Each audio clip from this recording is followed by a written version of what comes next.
Halo teman-teman, kembali lagi bersama saya Dita Yolistia. Kali ini saya akan membahas tentang partai-partai Islam pada masa Orde Baru.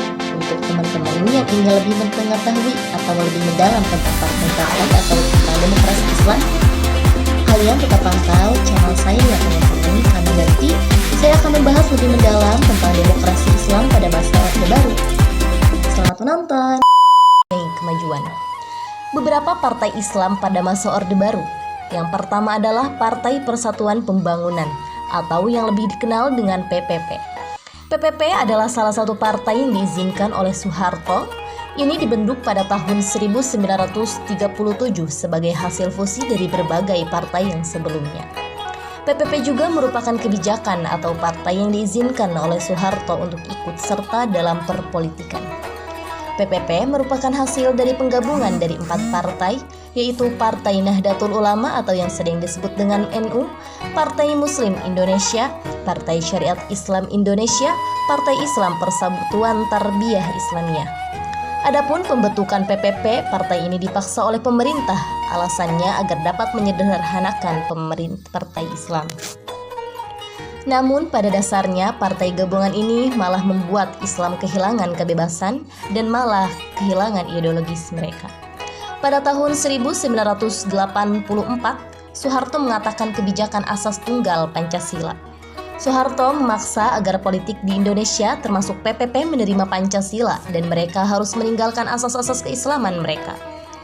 PPP ketika dibentuk menggunakan simbol Ka'bah sebagai identitas Islam. Namun seiring berjalannya waktu, Orde Baru semakin merubah segalanya.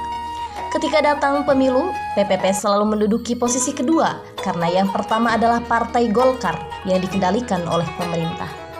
Meskipun partai Islam banyak mendukung, namun tak seperti pendukung Partai Golkar yang dikelola oleh pemerintah. Yang kedua adalah Partai Nahdlatul Ulama. Partai ini dulunya hanya organisasi saja, namun telah beberapa lama partai ini terjun ke politik. 1952, partai ini memisahkan diri dari Masyumi dan menjadi partai independen. Partai ini juga memiliki dukungan yang sangat besar di pedesaan, Jawa Timur dan Jawa Tengah. Namun, partai ini kemudian dibubarkan dan disatukan ke dalam Partai PPP. Dengan adanya hal ini, Partai Nahdlatul Ulama merasakan kehilangan perpolitikannya. Pada akhirnya, Partai NU keluar dari Partai PPP dan kembali ke Hitan yang pada saat itu Partai NU di bawah kepemimpinan Ki Haji Abdul Rahman Wahid. Nahdlatul Ulama memilih menjadi organisasi keagamaan dan meninggalkan perpolitikan. Meskipun sampai sekarang masih banyak dari organisasi NU yang tetap mendukung Partai PPP. Yang ketiga adalah Partai Muslim Indonesia. Ini juga merupakan partai pada masa Orde Baru. Partai ini dibentuk pada tahun 1968. Partai ini adalah penerus Partai Masyumi, yang ketika itu dilarang oleh Soekarno dan dianggap ikut terlibat dalam pemberontakan. Sejak awal partai ini didirikan, banyak masalah dan kendala. Partai ini selalu dicurigai oleh Orde Baru, karena partai ini dibentuk oleh tokoh-tokoh dari Partai Masyumi yang masih memiliki pengaruh di kalangan Islam.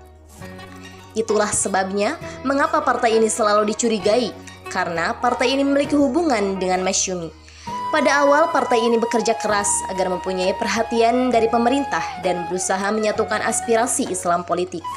Namun pemerintah terus saja menantau dan ikut bercampur tangan dalam partai ini.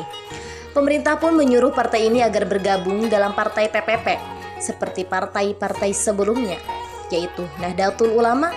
Partai ini kehilangan identitas sebagai politik karena partai ini hanya merupakan bagian dari Partai PPP. Yang keempat adalah Partai Syariat Islamiyah Indonesia atau PSII dan Partai Tarbiyah Islamiyah atau PERTI. Partai PSII ini pun merupakan partai terkuat di kalangan umat muslim pedesaan. Namun, kedua partai ini dipaksa ikut bergabung dalam Partai PPP pada tahun 1973 sama dengan partai yang lainnya. Setelah partai ini ikut dalam PPP, banyak keterbatasan dan pengaruh politik yang semakin berkurang. Mereka bergerak di bawah kendali pemerintah yang dimana meskipun mereka bergerak di dalam batasan-batasan yang harus mereka patuhi, mereka tidak mempunyai otonomi yang signifikan untuk memperjuangkan mereka. dan kehilangan kekuatan perpolitikan. Pada akhirnya banyak yang keluar dari partai ini, semakin berkurang tokoh-tokoh Islam yang memperjuangkan politik Islam. Perubahan Orde Baru terhadap Islam, Soeharto selalu mencurigai pada Islam, terutama pada partai-partainya. Apalagi Islam selalu memiliki semangat yang tinggi untuk terus berjuang dan maju.